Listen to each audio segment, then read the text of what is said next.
Siap, gerak. Berikan salam. Assalamualaikum warahmatullahi wabarakatuh. Waalaikumsalam warahmatullahi wabarakatuh. Berdoa. Bismillahirrahmanirrahim. Rabbi shrah li sadri wa yassir li amri wahlul 'uqdatam min lisani yafqahu qawli. Rabbi zidni ilman warzuqni fahman.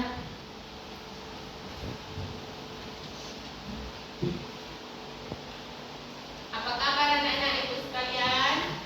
Baik. Sehat? Sehat. Ada makan pagi? Ada. Ada yang sakit kepala? Ada. Baiklah, sebelum kita memulai pelajaran kita hari ini, terlebih dahulu ibu absen ya. Iya, Bu. Abdalia, Hadir. Alfi Syakira, Hadir, Bu. Amelia Maulida Anissa, Hadir, Bu. Anggi Afilasari, Hadir. Friska Dwi Amanda, Hadir. kenapa dia? Izin. Gustika Rohaya, Helmi Maulida, Jessica Indah Fitria, Kania Maiza, hadir Bu. Lutfia Sari, Hadir, Bu. Mulyana Irma, Hadir, Bu. Putri Nirja, Hadir. Rahmatun Sarianti, Hadir. Rosmana Fitri. Hadir, Bu. Udah panggil semua? Sudah. Sebelum kita memasuki materi hari ini, ada yang masih ingat dengan pelajaran minggu yang lalu dengan tentang muamalah? Saya, Bu. Nah, apa itu yang diingat? Muamalah adalah kegiatan tukar menukar barang atau sesuatu yang bermanfaat yang merupakan bagian dari syariat Islam. Ada yang lain? Ya, Bu. Boleh jawab. Contoh muamalah seperti jual beli, sewa menyewa, upah mengupah, pinjam meminjam, utang piutang, perbankan syariah, dan syirkah. Ya, tepuk tangan. Nah, ada juga untuk contohnya sehari-hari, misalnya pinjaman seperti kita meminjam uang di bank. Nah, itu kan ada ribanya. Kalau misalnya ada ribanya banyak, misal ada sebagian bank itu ada 10%, ada yang syariah sekarang kan udah sedikit diperbolehkan, misalnya ada yang 10%. Nah, ada juga bank yang meminjam ada 50%. Nah, ada juga yang meminjam uang seperti di rentenir. Nah, itu ada yang tiga kali lipat, ada yang 2 kali lipat. Itu tidak tidak boleh. Nah, kita sekarang di masyarakat kita banyak yang meminjam. Misalnya kita nggak ada uang, perlu terjepit sekali memerlukan uang, pinjam ke rentenir. Apakah itu boleh? Iya. Tidak boleh. Makanya untuk kehidupan kita sehari-hari nanti dikasih tahu sama orang tua tidak boleh meminjam ke rentenir yang banyak bunganya. Halo, kembali lagi di channel Inspirasi Usaha Nusantara. Pada video kali ini kita akan membahas tentang akad ijarah dan contohnya dalam kehidupan sehari-hari. Yang pertama kita akan membahas tentang pengertian akad ijarah. Istilah ijarah ini sangat umum digunakan dalam perbankan syariah. Ia adalah salah satu akad yang digunakan untuk melakukan hal sewa menyewa. Hampir mirip dengan sewa menyewa pada transaksi konvensional, sewa menyewa dalam transaksi ijarah terjadi antara bank sebagai pihak yang menyewakan dan nasabah sebagai penyewa dengan mengacu pada objek yang disewakan. Yang kedua yaitu rukun umum ijarah yang terdiri dari pertama, adanya sikhat ijarah, dua pihak yang saling setuju atas akad yang mereka lakukan. Kedua, adanya pemberi sewa atau menyewa jasa tersebut. Ketiga, adanya objek yang akan disewa. Keempat, ujrat atau ongkos sewa. Dan yang terakhir yaitu syarat-syarat umum terhadap berlaku. Yang terakhir kita akan membahas jenis ijarah dan contohnya. Dalam konteksnya ijarah ada dua jenis produk. Ijarah murni yaitu pemindahan hak guna manfaat atas suatu barang, jasa tanpa diikuti pemindahan dimilikan barang itu sendiri. Contohnya, persewaan rental mobil, kontrak rumah, kontraktor, developer, konveksi, DP.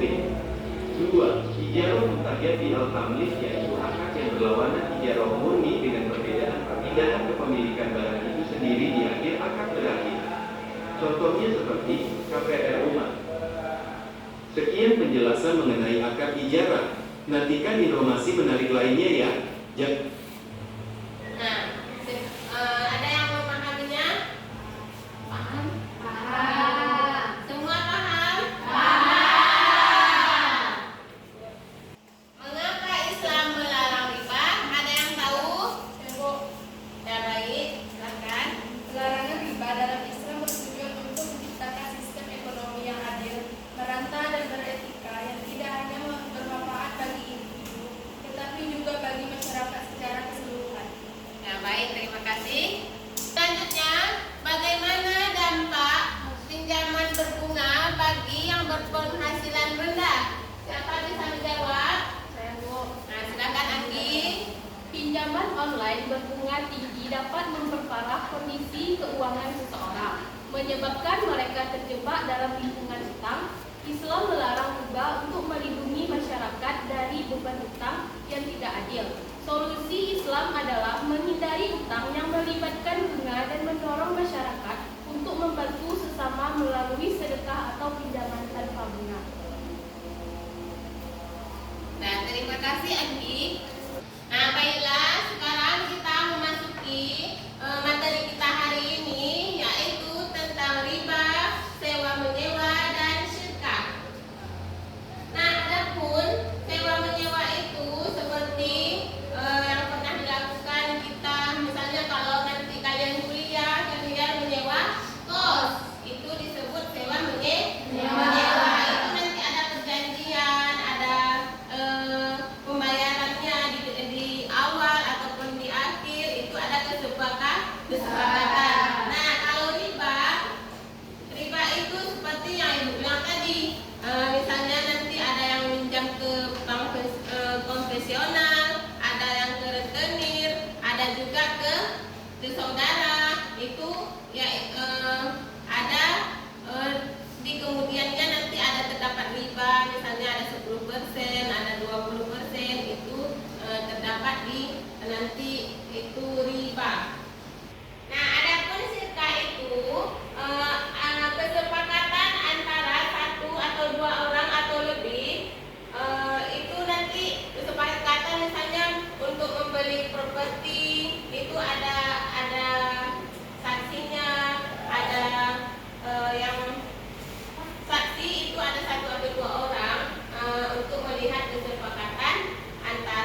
pembelajaran.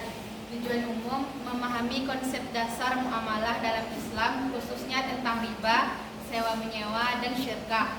Tujuan khusus menjelaskan pengertian riba, sewa menyewa, dan syirkah, membedakan antara transaksi yang halal dan haram dalam Islam, dan menerapkan konsep muamalah dalam kehidupan sehari-hari. Nah, baiklah, cobaannya bacakan tentang konsep riba. Definisi riba. Pengertian riba secara bahasa dan istilah. Ayat Al-Quran yang menjelaskan tentang riba surah Al-Baqarah ayat 278. Jenis-jenis riba. Riba naslah atau tambahan pada pokok utang. Riba fadl atau perbedaan jenis barang yang ditukarkan. Contoh riba dalam kehidupan sehari-hari, misalnya pinjaman uang dengan bunga, jual beli emas dengan berat yang berbeda. Dampak negatif riba. Dampak terhadap individu, hancur ekonomi, dosa. Dampak terhadap masyarakat, ketidakadilan dan kemiskinan. Nah, selanjutnya tentang konsep sewa menyewa, coba Rosma. Konsep sewa menyewa, definisi sewa menyewa atau ijarah. Pengertian ijarah secara bahasa dan istilah. Rukun dan syarat ijarah, jenis-jenis ijarah. Ijarah muqayyad atau sewa dengan jangka waktu tertentu. Ijarah mujal atau sewa dengan jumlah pembayaran tertentu. Contoh ijarah dalam kehidupan sehari-hari, sewa rumah, kendaraan, dan peralatan. Nah, selanjutnya tentang konsep syirkah. Anggi, tolong baca Anggi. Konsep syirkah, definisi syirkah. Pengertian syirkah secara bahasa dan istilah. Jenis-jenis syirkah. Mudharabah, musyarakah. Prinsip-prinsip syirkah. Pembagian keuntungan dan kerugian. Kepercayaan antara para pihak. Contoh syirkah dalam kehidupan sehari-hari. Usaha patungan bisnis bersama. Nah, itulah tentang kegiatan kita hari ini, tentang riba, sewa menyewa, dan syirkah. Nah, sekarang lanjutkan dengan kerja kelompok kalian dengan membuat jurnal kalian masing-masing. Silahkan mulai sekarang dengan waktu 20 menit.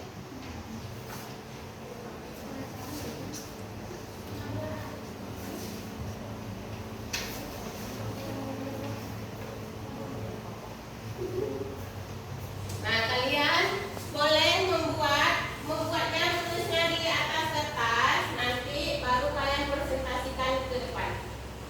Nah, kalian menulis jurnal tentang sewa menyewa. Nanti kalian menulis di sini tentang sewa menyewa, tujuannya, tentang apa-apa saja tentang sewa menyewa. Tulis judulnya, pokoknya yang berbentuk dengan jurnal.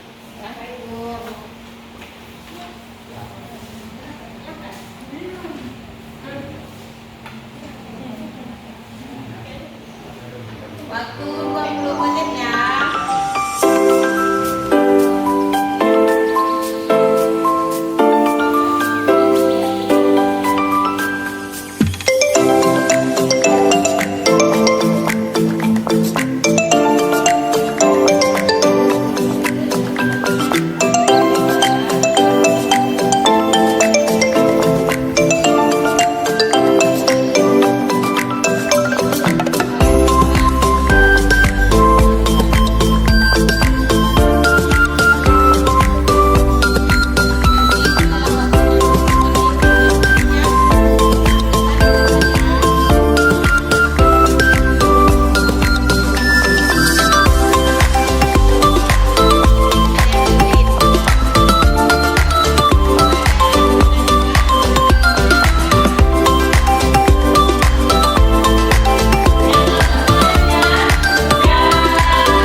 akan mempresentasikan hasil jurnal kami yang telah kami kerjakan tentang sewa menyewa. Anggota kelompok kami yang terdiri atas saya sendiri, Putri Nirja, Saya Amelia Maulida, Saya Anja Abdulsari. saya Helmi Maulida, saya Alfi Syukira. sewa menyewa dalam perspektif hukum Islam. Sewa menyewa atau ijarah merupakan salah satu bentuk transaksi ekonomi yang diatur dalam Islam. Ijarah mencakup penyewaan barang atau jasa dengan imbalan yang telah disepakati antara kedua belah pihak. Penelitian ini bertujuan untuk mengkaji konsep sewa menyewa dalam perspektif hukum Islam, mengidentifikasi rukun dan syarat sahnya ijarah, serta menganalisis implikasi hukumnya dalam praktik ekonomi modern. Dengan pendekatan deskriptif kualitatif, penelitian ini juga membahas dalil-dalil dari Al-Quran dan hadis dan mendukung keabsahan praktik sewa menyewa dalam muamalah Islam. Artikel ini juga menyoroti berbagai tantangan dan solusi terkait pelaksanaan ijarah di era modern yang kompleks. Pendahuluan. Islam sebagai agama yang sempurna memberikan panduan dalam berbagai aspek kehidupan, termasuk dalam hubungan ekonomi dan bisnis. Salah satu bentuk ekonomi yang sangat penting dalam kehidupan sehari-hari adalah ijarah, atau lebih dikenal dengan sewa menyewa. Ijarah adalah suatu akad untuk mendapatkan manfaat dari suatu barang atau jasa dengan imbalan tertentu yang telah disepakati antara penyewa atau mustajir dan pemilik barang atau penyedia jasa disebut dengan mu'jir. Konsep sewa menyewa dalam Islam merupakan bentuk transaksi yang sah dan dibenarkan selama sesuai dengan ketentuan syariat. Ijarah memberikan solusi atas kebutuhan manusia terhadap barang atau jasa tanpa harus memilikinya secara utuh.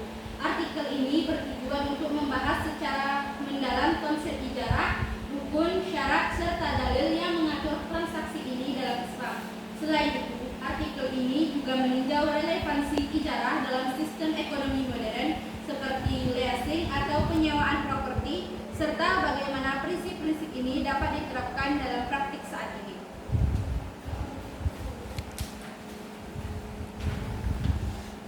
Definisi ijarah dalam hukum Islam. Secara bahasa, ijarah berasal dari kata ajru yang berarti upah atau imbalan.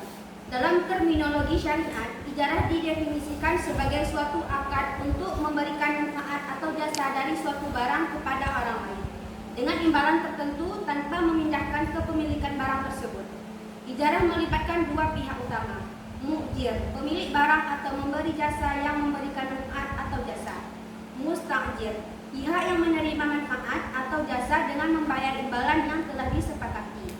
Contoh sederhana dari transaksi ijarah meliputi penyewaan rumah, kendaraan, alat kerja, atau bahkan tenaga kerja. Sewa tenaga kerja dalam bentuk kontrak. Dalil-dalil yang mendasari ijarah. Praktik ijarah dibenarkan oleh syariat Islam dan memiliki dasar hukum yang kuat dalam Al-Quran dan hadis. Beberapa dalil yang menjadi dasar keabsahan ijarah antara lain: 1. Al-Quran Surat Al-Qasas ayat 26-27 berbunyi, salah seorang dari kedua wanita itu berkata, "Wahai ayahku, ambillah ia sebagai orang yang bekerja kepada kita, karena sesungguhnya orang yang paling baik yang engkau ambil untuk bekerja pada kita ialah orang yang kuat lagi dapat dipercaya."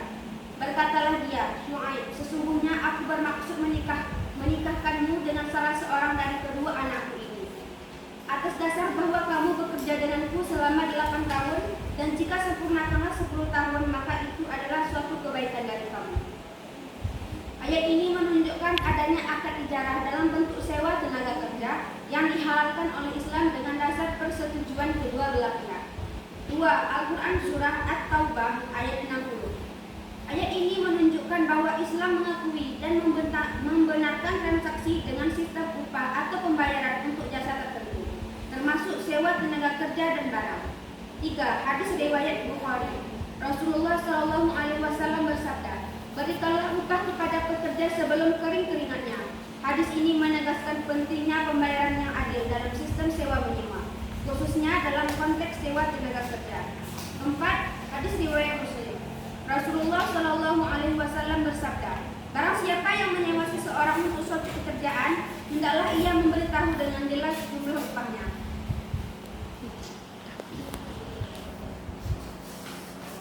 Rukun dan syarat sah ijarah. Sebagaimana transaksi lain dalam Islam, ijarah memiliki rukun dan syarat tertentu yang harus dipenuhi agar akadnya sah menurut syariat. Rukun dan syarat tersebut adalah sebagai berikut. 1. Pihak-pihak yang berakad. Ada dua pihak dalam akad ijarah, yaitu pemberi sewa atau mukbir dan penyewa atau mustakir. Kedua pihak harus memiliki kecakapan dalam melakukan akad, yaitu balik, berakal sehat dan tidak berada di bawah tekanan. 2. Objek sewa atau manfaat. Manfaat yang menjadi objek sewa harus jelas, halal dan bermanfaat bagi penyewa. Barang atau jasa yang disewakan juga harus berada dalam kendali penuh pemberi sewa selama masa sewa. 3. Imbalan atau upah. Imbalan yang disepakati harus jelas jumlah dan bentuknya sebelum akad dilakukan. Imbalan ini bisa berupa uang atau benda lainnya yang disetujui oleh kedua belah pihak. 4. Ijab dan qabul.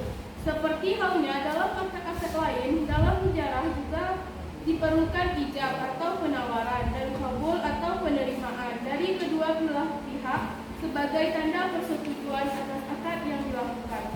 Syarat tambahan untuk sah ijarah termasuk kepastian waktu, kepastian jumlah manfaat, dan persetujuan sukarela antara pihak-pihak yang berakad. Jenis-jenis ijarah. Dalam praktiknya, ijarah dibagi menjadi dua jenis utama. 1. Ijarah atas barang atau sewa benda. Ini adalah bentuk ijarah yang paling umum, di mana seseorang menyewa barang tertentu untuk mendapatkan manfaat dari barang tersebut. Contoh, sewa rumah, mobil, atau peralatan kerja. 2. Ijarah atas jasa atau sewa jasa tenaga kerja. Dalam jenis ijarah ini, yang disewa bukanlah barang fisik, melainkan jasa atau tenaga kerja seseorang. Contohnya, menyewa tukang untuk merenovasi rumah atau membayar seseorang untuk memberikan pelatihan.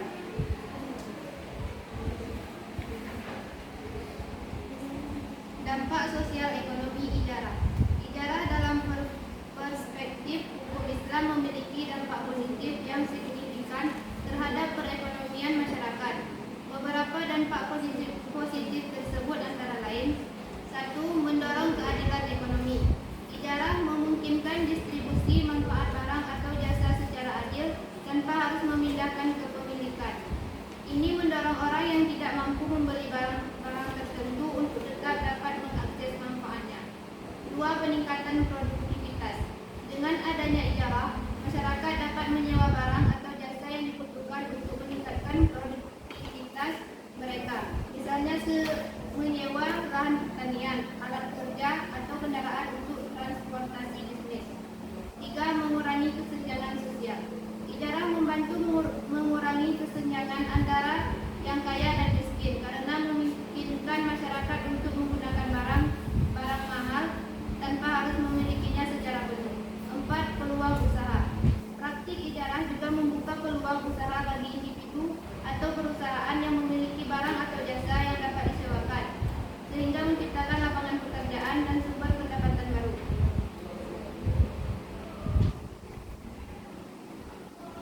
Ijarah dalam konteks ekonomi modern. Dalam konteks modern, ijarah telah berkembang menjadi berbagai bentuk transaksi seperti leasing atau penyewaan jangka panjang dengan opsi pembelian, konsesi atau hak untuk menggunakan fasilitas atau sumber daya tertentu dalam jangka waktu tertentu, dan sewa properti. Konsep ijarah dalam ekonomi Islam tetap relevan dan berbagai sektor, termasuk properti, transportasi, teknologi, dan layanan profesional. Namun, penerapan ijarah dalam ekonomi modern harus tetap mematuhi prinsip-prinsip dasar syariat, seperti transparansi, keadilan, dan tidak adanya unsur penipuan atau eksploitasi. Salah satu tantangan utama dalam era modern adalah penerapan ijarah pada kontrak-kontrak yang melibatkan perbankan syariah dan keuangan Islam, di mana akad ijarah sering dijadikan model pembiayaan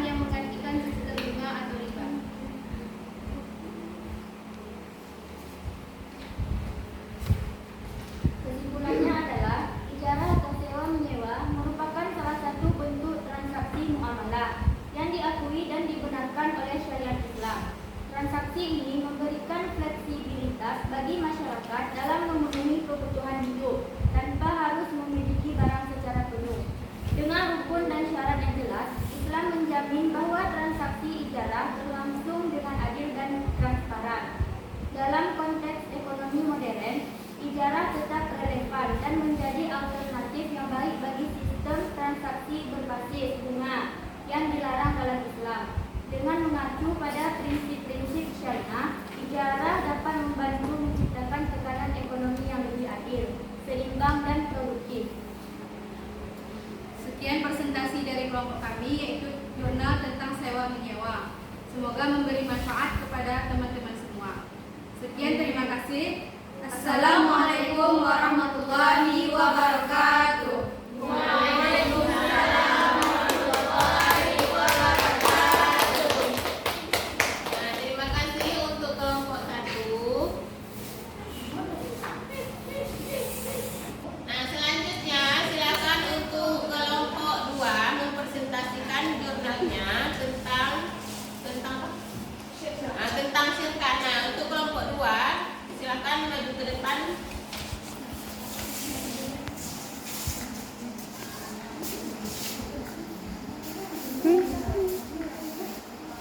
Assalamualaikum warahmatullahi wabarakatuh. Waalaikumsalam warahmatullahi wabarakatuh. Kami dari kelompok 2 akan mempresentasikan jurnal kami yang berjudul Syirkah. Saya Kania Maisa, saya Jessica Rohaya, saya Mulana Irma, saya Rahmatul Yati. Baiklah, di sini saya akan menjelaskan tentang syirkah.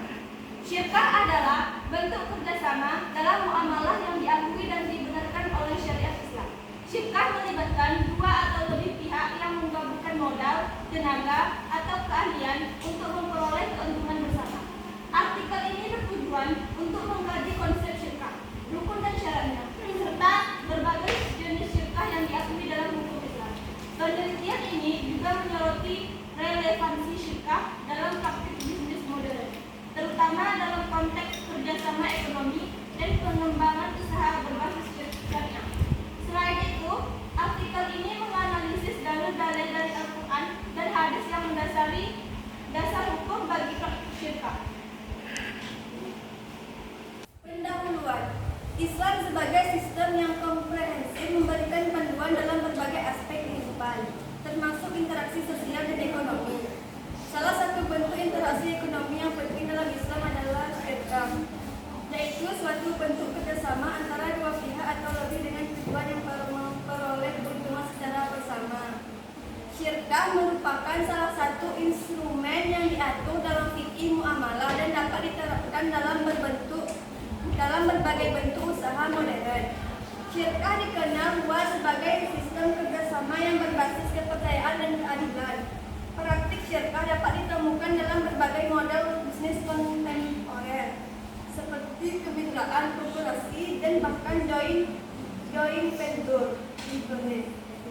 Artikel ini bertujuan untuk menjelaskan konsep syirkah, rukun dan syarat yang harus dipenuhi, serta relevansinya dalam dunia bisnis modern, khususnya yang berbasis pada prinsip-prinsip ekonomi syariah.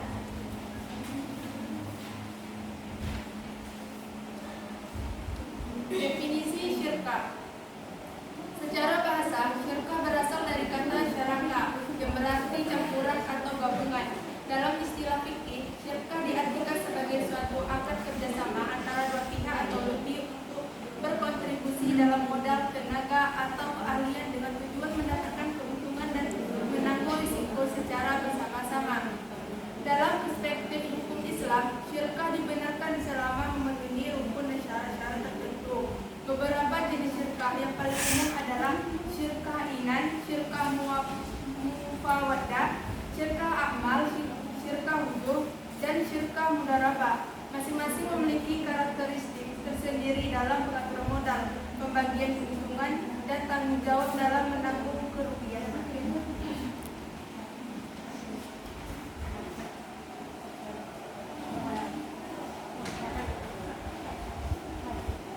Jadi, kesimpulannya adalah syirkah adalah salah satu bentuk kerjasama yang penting dalam dalam muamalah Islam. Dengan adanya prinsip keadilan, kejujuran, dan transparansi, sirkah menjadi modal yang ideal untuk diadopsi dalam berbagai bentuk bisnis modern. Sirkah memungkinkan penggabungan sumber daya dari berbagai pihak, baik modal, tenaga maupun keahlian, untuk mencapai tujuan yang sama. Sekian dari kami tutup. Assalamualaikum warahmatullahi wabarakatuh. Waalaikumsalam warahmatullahi wabarakatuh. Terima kasih untuk kelompok 2. Nah, selanjutnya kami persilakan untuk kelompok 3.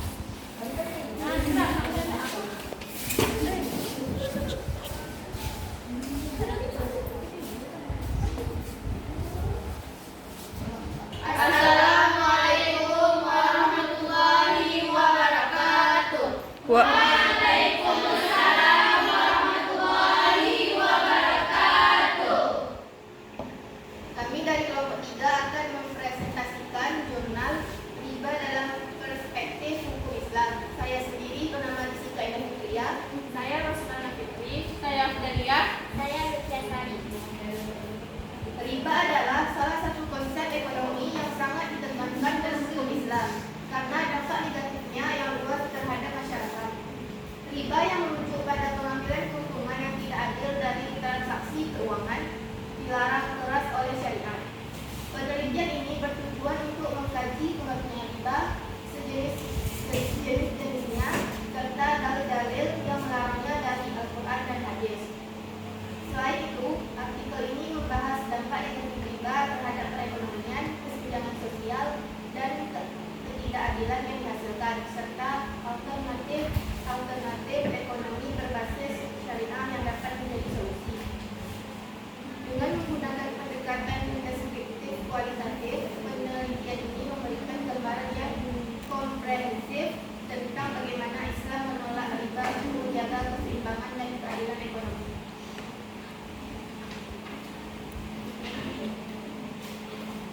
Pendahuluan. Dalam Islam, aspek muamalah, transaksi sosial dan ekonomi diatur secara rinci guna memastikan keadilan dan kesejahteraan bagi seluruh masyarakat. Salah satu isu sentral dalam muamalah adalah riba, yang secara tegas dilarang oleh Allah Subhanahu wa Ta'ala dalam Al-Quran dan hadis.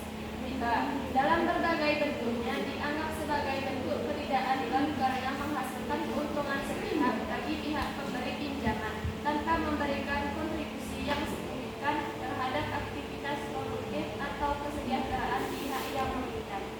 Istilah riba berasal dari bahasa Arab yang berarti tambahan atau pertumbuhan. Namun dalam konteks transaksi keuangan, ia mengacu pada kelebihan atau tambahan yang diambil dari transaksi utang piutang atau jual beli yang tidak seimbang.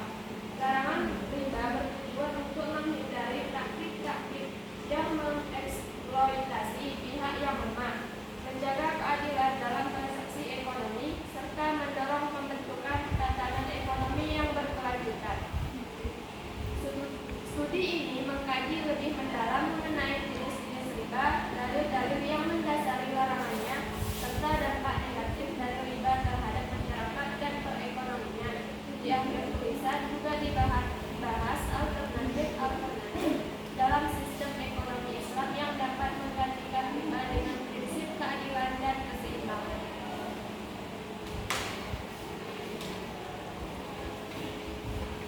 Definisi riba dalam hukum Islam. Secara terminologis, riba merujuk pada pengambilan tambahan atas pinjaman atau transaksi dengan cara yang tidak adil atau tanpa dasar yang sah menurut syariat. Dalam transaksi keuangan, riba umumnya dibagi menjadi 2 jenis utama. 1. Riba nasi'ah, tambahan yang diambil dalam transaksi uang utang piutang dengan alasan penundaan pembayaran. Riba fad, tambahan yang diambil dalam transaksi jual beli barang jenis dengan kualitas atau kuantitas yang tidak setara. Islam memandang riba sebagai praktik yang menimbulkan ketidakadilan sosial karena memaksa pihak yang lemah untuk membayar lebih dari apa yang ia dapatkan tanpa adanya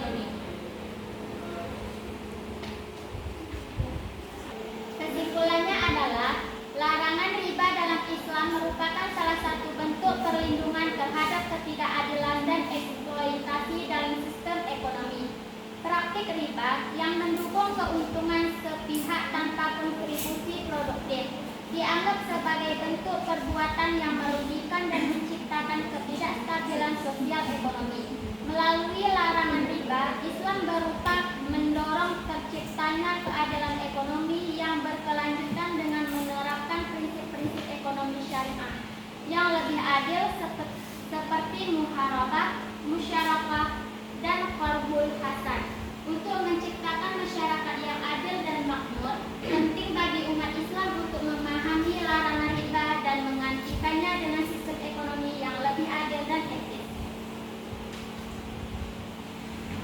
Sekian dari kelompok kami. Assalamualaikum warahmatullahi wabarakatuh.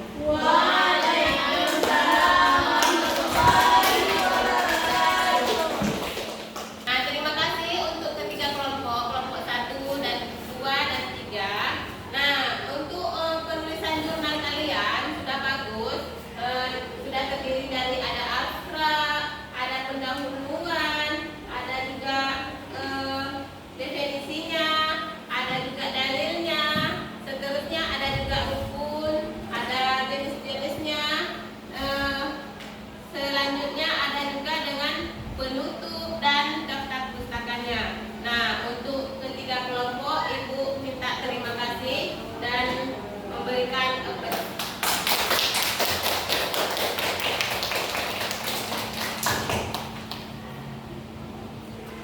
setelah kalian mempresentasikan jurnal kalian tadi, apa yang telah kalian pelajari tentang sewa menyewa? Ya, jawabnya. Sewa menyewa adalah suatu perjanjian di mana pihak pertama mengingatkan dirinya untuk memberikan kepada pihak lain dari suatu barang selama kurun waktu tertentu dan nilai harga yang disanggupi oleh pihak penyewa. Adapun barang yang dimaksud bisa berupa rumah, tanah, mobil, apartemen, dan lain-lain. Nah, terima kasih. Tepuk tangan untuk semuanya. Nah, selanjutnya untuk pertanyaan yang kedua, bagaimana kalian menerapkan ilmu tentang riba yang telah kalian pelajari ke dalam kehidupan kalian sehari-hari? Bu.